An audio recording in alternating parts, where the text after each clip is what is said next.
The event I chose for my story is the birth of my first child, Haley.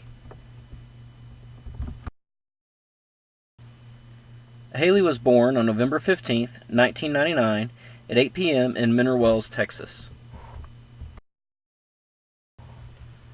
Her mother and I were both very young when she was born. I had just celebrated my 20th birthday 2 weeks earlier, and my wife had her 21st birthday 2 months earlier. In fact, my daughter's original due date was on my birthday, but she decided she wanted to have her own birthday and waited until the 15th of November.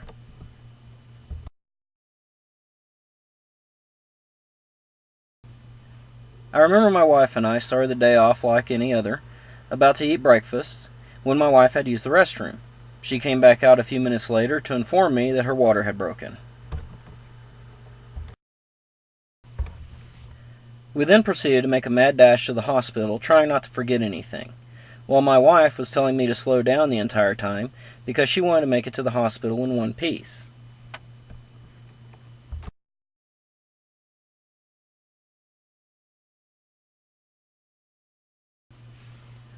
Once we arrived at the hospital, my wife was taken to her room, where she spent almost 10 hours in labor until Haley was finally delivered.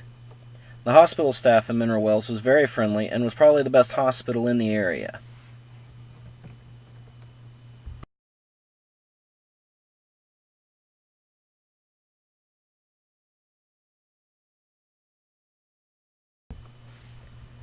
I remember being by my wife's bed the entire time and how nervous I was at the prospect of being a dad at such a young age. But my wife and I made it and are still married. Now Haley is 14, soon to be 15, on her way to high school this year.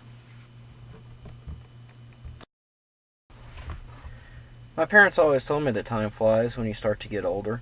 I never really believed them until I had 3 children of my own. It sure does go by quick.